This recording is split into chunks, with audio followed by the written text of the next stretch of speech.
Aku nggak bisa bilang itu nggak asik. Asik, menurut belajar asik, praktis, dan nyaman.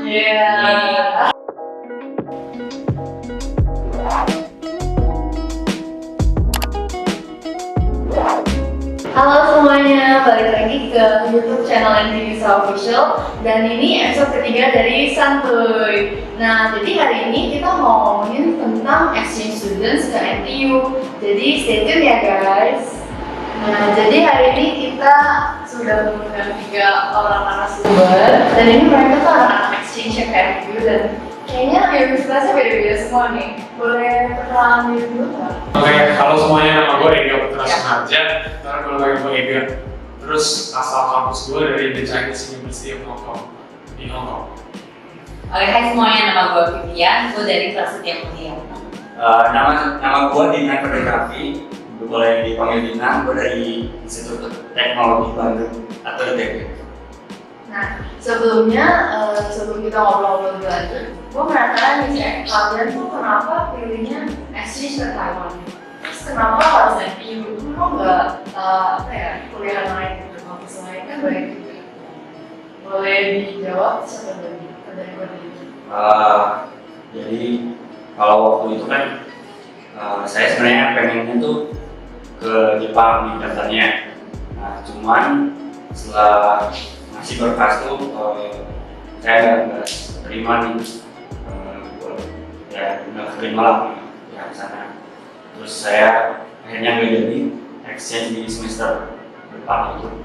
Dan pas di semester depannya itu teman saya ada yang ke NTU. Nah, katanya tuh biaya hidup di Taiwan itu murah, terus juga NTU itu emang bagus banget kualitasnya di Asia itu. Di dunia itu top 100. Jadi ya udah saya daftar. Gitu. Kalau gue dari Prasmul, sebenarnya Prasmul itu ada sediain banyak banget kayak universitas yang oke banget. Contohnya UNSW, Boston University, Tsinghua University dari Cina, dan NTU gitu kan. Dan semua itu karena dia agak top gitu. Dan menurut kita tuh fokusnya tuh pada bisnis. Dan menurut gue target market Asia itu oke banget. Sedangkan NTU sama kan kayak banyak yang bagus-bagus gitu terkenal. Dan menurut gue NTU itu pilihannya oke banget. Jadi gue mencoba ke NTU gitu deh. Kalau gue sebenarnya lebih ke special case sedikit karena gue bukan tadinya planning mau exchange dari awal gitu. Saya ngobrol.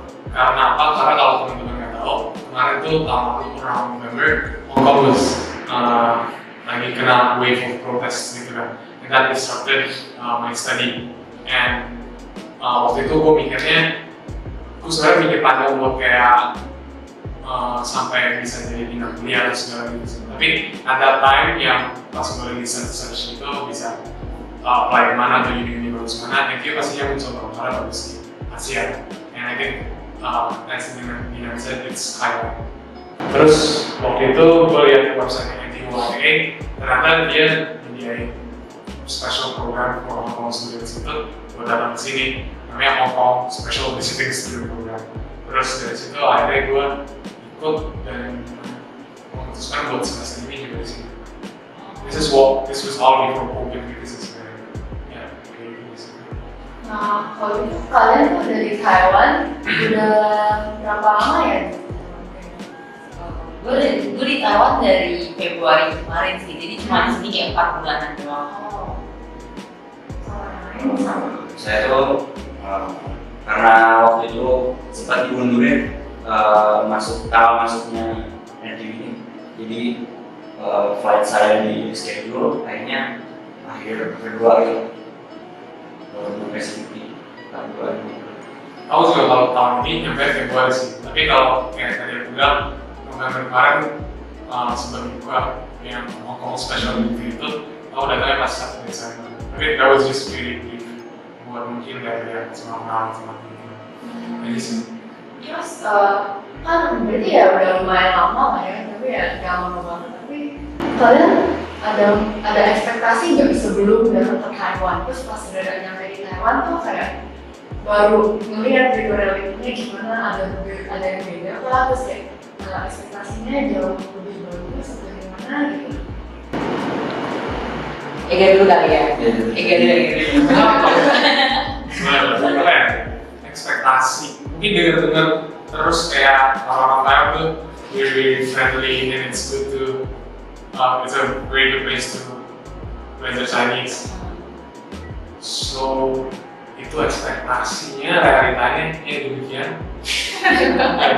Terus setelah itu mungkin makanannya dapat pertama selalu dengar kayak culture night market bahkan not just night market kayak convenience store sebagai apa ya gue suka gitu. Itu juga banget. Mungkin gue doang tuh ya.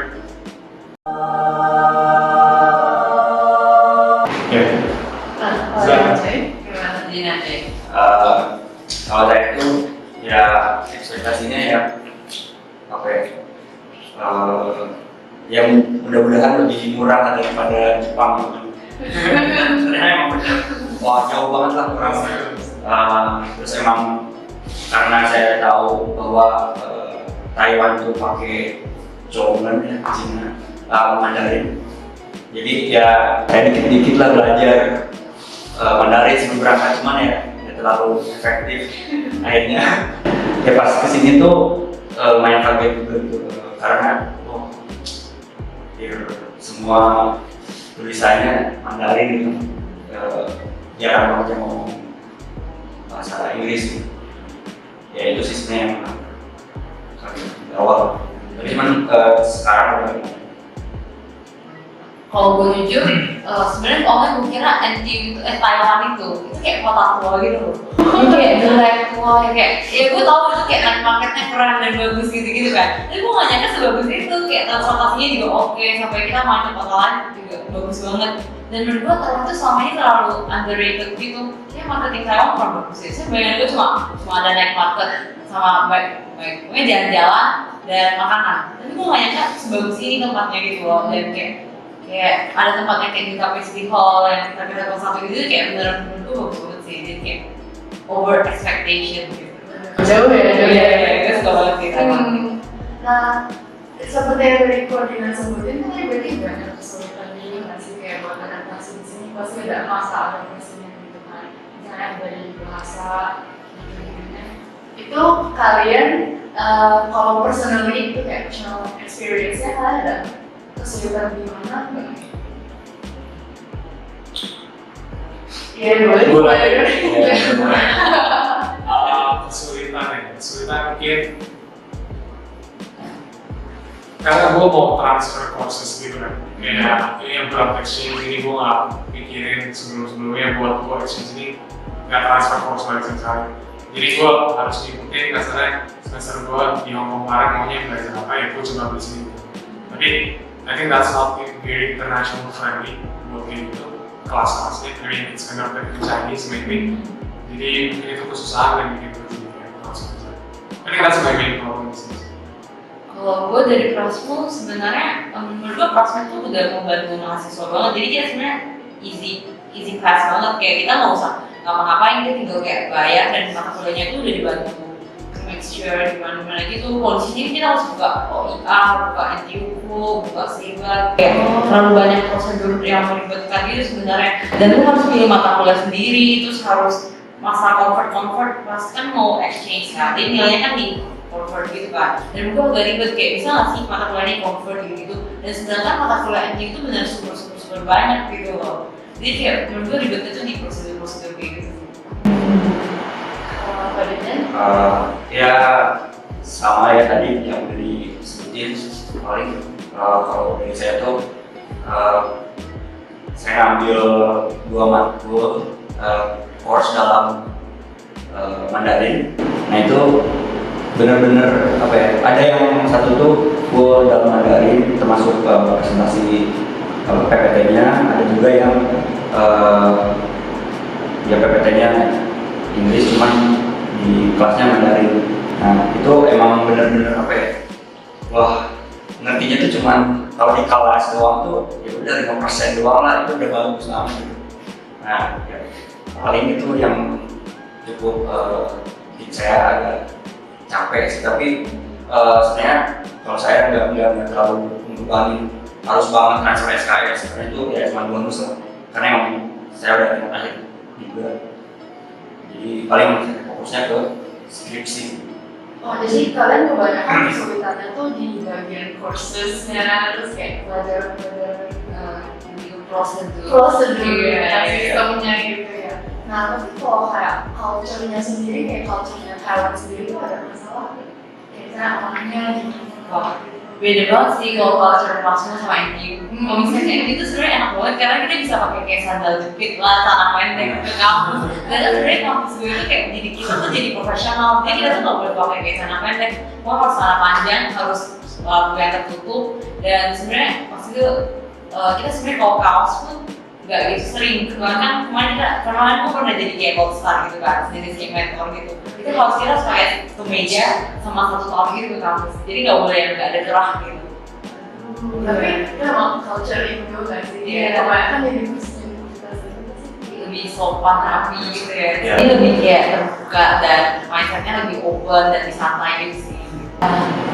Nah, kalau gitu kalian mungkin ada nggak pesan-pesan buat anak-anak, buat temen-temen yang mau exchange kayak gitu? Ada pesan kah atau rekomendasi tips and trick gitu? Apa ya?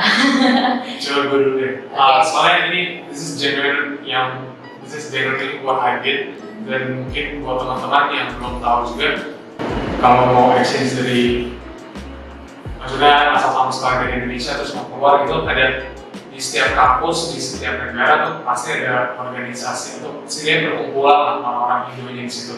Dan mungkin kayak NTU ini, terus ini setiap universitas gue rasa kalian bisa cari dari PPI-nya gitu, Persatuan Pelajar Indonesia di tiap negaranya, terus tanya dari situ kampus ini ada organisasinya nggak, sebenarnya bisa saya kontak, karena menurut gue itu fresh, bagus banget buat lu dapat meet new friends, and pretty certain setiap pengurus-pengurusnya juga pasti warmly welcome you di sini. Berarti lo dulu juga? Iya, dulu gue juga kontak ketua itu bisa sebelum ini, terus jadi kenal-kenalan sama teman-teman sini. Ini kan Kalau dari gue, menurut gue, lo harus lebih terbuka, lo harus berani sosialisasi dengan orang-orang baru, dan lo harus coba explore banyak tempat-tempat yang baru. Saya kayak kalau nggak udah duduk sini cuma stay di comfort zone lo itu kan nggak banget gitu kan. Iya. Dan yang ketiga, ya lo harus enjoy dengan apa aja. Di sisi lain lo harus juga harus belajar kayak gitu loh, kayak balance ya. Mungkin kalau dari gue tuh mendalam, ya coba belajar dikit-dikit lah tentang Mandarin gitu ya, basicnya lah, misal pinyin gitu, apa-apa itu lumayan juga ngebantu. Karena di sini tuh belajar kalau bisa Mandarin itu minimal 50% masalah selama yang bakal hadapi sama di exchange bakal terselesaikan. Nah, terus juga kalau misalnya ada masalah dengan finansial tuh sebenarnya lu coba-coba kontak-kontak dosen yang ada di NTU. Itu mereka tuh ada banyak banget yang bersedia buat ya ngasih uang jajan lah, ya sebulan lumayan lah, walaupun nggak sampai bisa biayain asrama juga ya, tapi ya itu lo approach sendiri ke dosennya langsung gitu atau kayak program? ya karena gue approach karena emang gue kan ngerjain tugas akhir kan, jadi ya gue nyari dosen pembimbing di sini juga, dan ya si profesornya itu gue tanya apakah dia tahu informasi tentang scholarship, terus katanya saya bakal ngasih semua mahasiswa yang ada di lab saya uang jajan gitu. Jadi udah bisa begitu ya? Gue juga baru tahu. ya, jadi banyak lah, katanya emang nggak cuma di NTU tapi di Taiwan tuh banyak yang masih scholarship ya, jadi lumayan. Nah, kalau gitu nih, kalian bisa nggak kayak conclude pengalaman exchange kalian di Taiwan dengan 3 kata? Ayo mulai dari coba dulu. Tiga. Sebelum mikir. Ya mungkin apa gitu, keren gitu, susah. Ada pikiran nggak? Satu kata kepikiran dulu deh, pembelajaran. Kayak proses belajar. Nggak asik kayak kurang ekstrim. Kira-kira nggak asik. Coba ya. Gue deh. Oke. You. Asik. Aku nggak bisa bilang itu nggak asik. Asik, praktis, dan nyaman. Iya. Pelan banget sih. Iklan bro, kalau tulisan dan kalau editing. Hal yang lain? Apa nih? Boleh. Automatic, terus challenging, satu lagi worth it. Keren. Ini masih dua lagi. Dari enough lagi. Baik. Tulis Chinese. 好棒. Oh. Sebenarnya enggak sih, cuma tahu aja. Terus santai. Santai. Santai sih sebenarnya. Oh gitu. Maksudnya, I think exchange juga opportunity buat juga liburan gitu semacam. Nah, jadi sekian ngobrol-ngobrol kita hari ini. Kalau kalian masih ada banyak pertanyaan tentang exchange, boleh aja langsung kontak ke Instagramnya @NTUisa. Atau kalau kalian mau nanya-nanya ke tiga narasumber kita juga boleh. Nanti kita taruh Instagramnya di bawah sini. Nah, jadi sekian aja video kali ini. Jangan lupa Like, Comment. And subscribe. ke YouTube channel NTUisa. Makasih. Yeay. Bye bye. Apa baju?